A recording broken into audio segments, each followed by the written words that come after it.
It's a delight to be here with you guys. Thank you for getting up. I didn't think people would get up at 7 a.m. or 9 a.m. on a Saturday. I kind of feel self-conscious about it because this is such a dynamic and optimistic and sort of forward-looking group of people.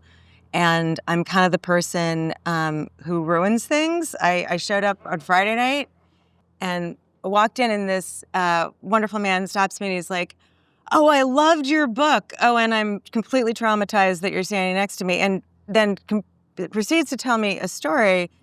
This is Dan Glushenkamp. I don't know if he's here somewhere. So he's doing this project where he's trying to collect insects around the state of California in order to document them, as many of them are going extinct.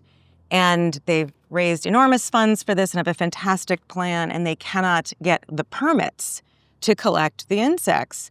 Well, okay, maybe you can change the law so it's legal to just collect them without a permit. Oh no, it's already legal to collect insects without a permit. It's absolutely legal.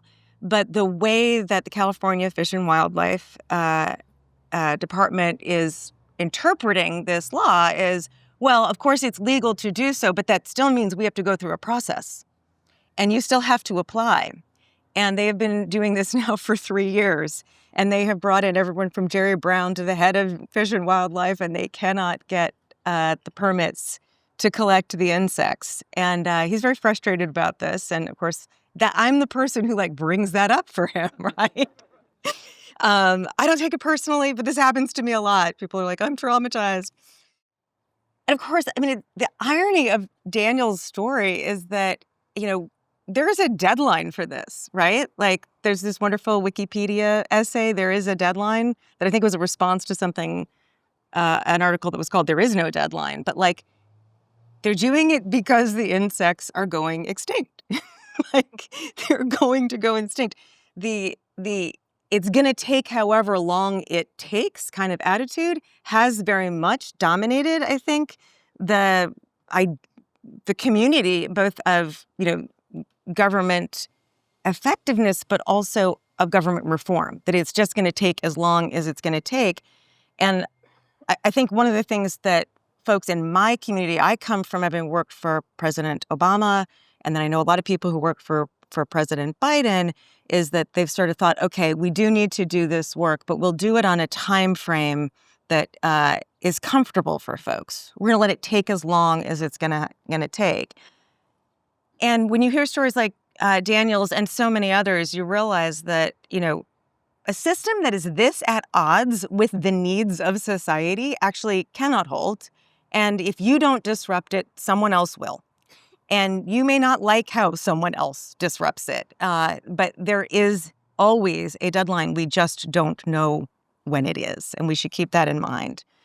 Now, obviously, I'm referring to disruptions in the federal government. The message I would like you to understand is that while lots of people are talking about the need to rebuild our bureaucracy after, some really strong forces have come at it, I'm really here to say that dismantling has actually not yet happened and still needs to happen. Now, that is a good thing and a bad thing, depending on where you sit on the political spectrum. But it's much more profound, I think, than people realize. I listened to a 3-hour podcast with Sam Korkos the other day. I know lots of people listen to 3-hour podcasts. This is new to me. That's fun. I like the 20-minute, hour-long thing. Sam came in as the CIO of the Treasury Department, so he's considered Doge adjacent. He says he's not really Doge. You might think that this is a story of a guy who's sort of gone around with a baseball bat and has destroyed this, that, and the other, because that is the image that we've gotten, I think, from the media. And I have not fact-checked anything that Sam said in this interview, but the impression that I get of listening to this man talk about coming in from outside to modernize the IRS is really someone who's still, as we would have said for many years, trying to carve Mount Rushmore with a teaspoon, except maybe he has now a shovel and maybe a little bit of dynamite instead of the teaspoon. But he's talking about things like the fact that the IRS still gets 60 million faxes a year. There's 50,000 fax lines. And is it a technical problem that we can't take this information some other way? Of course not. Of course not. There's other ways you could take it. There are APIs that exist, et cetera. But he's describing exactly what colleagues of mine and I did for years, which is like wandering around the building going like, okay, somebody is insisting, or everybody is insisting, that we have to send certain information through faxes because it is the most secure way that that information can be delivered. Who is saying that? Where is, like, show me the law that says we can only transmit this information by fax? And he's like, okay, goes over to, general counsel. They said, oh, we go here. They say, go here. Like, no, everyone is pointing fingers at each other going like, we just know it's a thing, that this is the most secure way that you can deliver this information. So like this stuff has, other stuff can come in through other ways, but this stuff has to come in through faxes. He's also looking at an architecture where, and again, I have not fact-checked these statements, but they sort of check out with me a little bit. Any IT system, you want some basic sense that there is a core, that there's a single source of truth and that your systems are all pulling from that. He counted 108 different sources of truth in IRS systems. 108. So like if you change your address, for instance, it's not going to get changed in all those places. And in fact, I think we underestimate the frequency with which public servants are actually just making judgment calls. Like, I think this is the address, but it says this other thing here, but I'm guessing that it's this one. And by the way, they're making guesses about what the law actually says as well.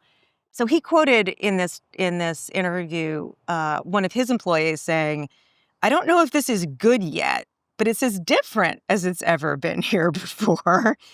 And I think that might be a good thing, right? I don't know that we should expect it necessarily to be good yet, but if it's different, what is it that we're building towards? What is the work? And I think in the end of the day, it is not complicated. It's just hard. We have to update the operating model of government. We have slapped a bunch of websites on what's essentially still an operating model from the industrial era.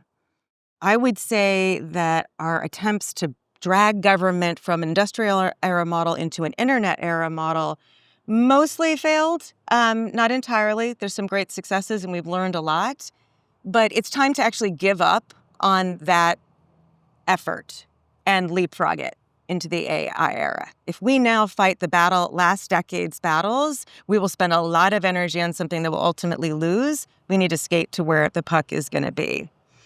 So what is that operating model? Let me pivot from everyone thinking about balloons that can reflect light back, which is so exciting, and advances in science and technology, to something that's not close to the topic here, but a story that's very close physically.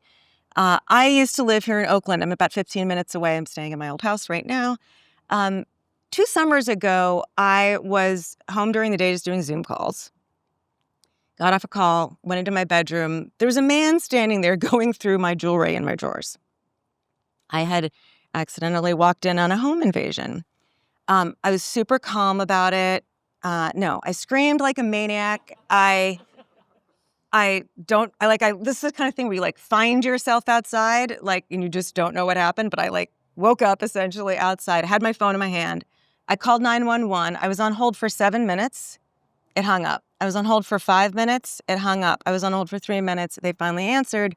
They said, Oakland Police Department will be there as soon as they can. As soon as they can was 2 days later. They came 47 hours later. And I had the privilege of not feeling that threatened by it, in the sense that the guy was not violent, and I could sort of just get really curious, why would this be?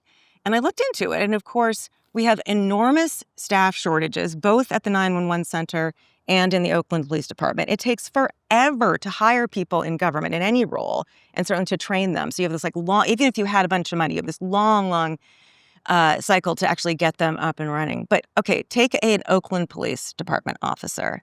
OPD is subject to, I counted, 9 distinct oversight bodies and about 12 or 15 if you count sort of other entities. Now, there's a reason why they are subject to a lot of oversight bodies. They've had a bad track record, but I don't think that's helpful. They spend about 80% of their time, 85% of their time on paperwork.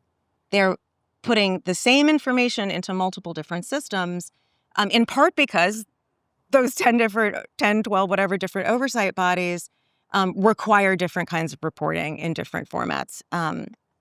They have to go through 19 different policies in their head before they can decide to pursue a subject. So they don't pursue subjects very often, but mostly they're just back there working on the paperwork. So this is a story. I decided that this home invasion happened to me for a reason, because it almost perfectly illustrates the theory of change that we have, which is that we need state capacity, essentially the ability of government to achieve its policy goals. If you tell people that there's going to be someone at the other end of the line, you've got to do that. There's got to be somebody when they call 911. And in order to have that state capacity, we need to update the operating model of government. Well, what is that operating model? It's essentially four things. Do you have the right people? Do your civil service systems attract and select and retain and develop the right people? Are they focused on the right work? In other words, are they out in the streets patrolling, or are they doing paperwork? Or for someone who's in a different job, are you drowning in procedural bloat, or are you actually focused on the meaningful outcomes that the public expects from you? Third, do you have purpose-fit systems for the work? Do we have a way of building and buying the technology that will actually support these functions? And then fourth, are we able to operate in test and learn frameworks, or are we still tied to a project plan that was decided 20 years ago and we're continuing to deliver on that, even as we can see that it is not working because the world around us has changed? It's supposed to go policy, implementation, delivery. And what's happening is policy, something, what? Right? We're not quite sure. So what are other examples of this? Unemployment insurance during the pandemic. We said we would get people unemployment insurance. Lots of people did. We want to make sure we give them credit for that. But a lot of people heard, okay, great, I'm going to get this check, and then they did not get a check.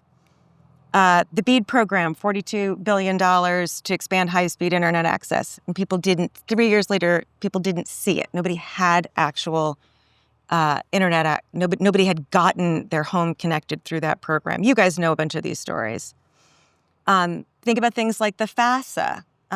We forced a modernization because Congress wanted a better FAFSA, and in fact, what we got was a worse FAFSA. We'll talk about that in a minute.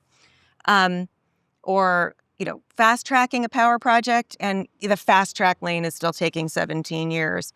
Or an example like in our national security. We take 25 years to build the new boats, these littoral ships. By the time they arrive, it's not just that they cost a lot of money, they actually aren't needed anymore. The world has changed. We don't need that kind of infrastructure anymore. So why are we having so much trouble with this, achieving these goals with our capacity? A friend who worked at Treasury in the last administration told me, Congress orders us to do something by a deadline, and the compliance officers stop us from doing it. It's really, be ready for some very fancy language here. We have the wrong balance between stop energy and go energy. It's sort of like you're driving a car and you're putting your foot on the gas, but you still got your foot all the way down on the brake. You still got the emergency brake on, and maybe you're dragging 10 tons of steel behind you. So you can press the gas all you want, but you're not going to move forward at the rate that you expect. And guess what? You're really churning the engine. That is how our public servants feel. They feel like they're being churned all the time. My colleague Nick Bagley has a concept of the procedure fetish. So why do we add on procedures all the time? Because we're anxious. We're anxious about the legitimacy and accountability of government. And the reaction to that is to just increase the procedure so that we say that that's fair. Well, at least it went through a procedure. But when we constantly add and never remove, that increased proceduralism progressively overburdens the state and exacerbates the exact problems that you were trying to solve, creating inaction, poor service, and leading to greater anxiety. So we have this very negative spiral. And our lawmakers are in sort of a similar negative spiral where they don't believe that the administrative agencies can do the thing they're supposed to do.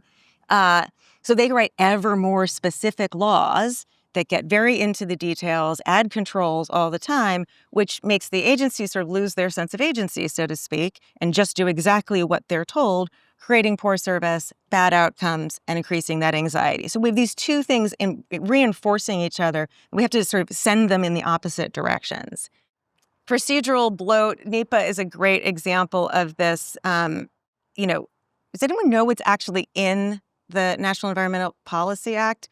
Mark Dunkelman once described it to me as two bureaucrats are really supposed to just kibitz for once a year, right? But over the years, that has grown into a process that takes at least 4 years to complete. There's no project review required in NEPA. It's been added since then by a series of legal challenges, et cetera, that Mark is far more qualified to expand on than I am. But from two bureaucrats kibbutz once a year to a process that takes at least 4 years and results in thousands and thousands of pages to review every project, even like Daniel's experiment, attempt to collect insects, even when that thing is probably not even required to be reviewed. This is essentially like, do you remember Mickey in Fantasia? He gets the magic spell of law and policy. So he summons a broomstick to help him do the work, but then he falls asleep and he wakes up and the broomsticks have taken over and he is drowning in the water that they are carrying. So we have to be much more careful with the magic words of law and policy because they can really proliferate and make a huge mess for us that we then have to take to sort of pull back down. So another example of this is the 5000 series framework at the DoD. Some of you may be familiar with this. 53 years ago when it was written, was 7 pages. It is now 2,000 pages. And those 2,000 pages have not made procurement better. This is sort of an unchecked growth of policy and process and procedure. When cells grow in our body unchecked and cause problems, we call it cancer.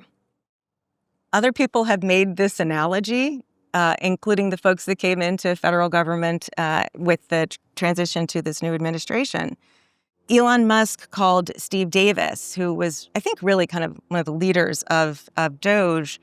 Steve is like chemo. A little chemo can save your life. A lot of chemo could kill you.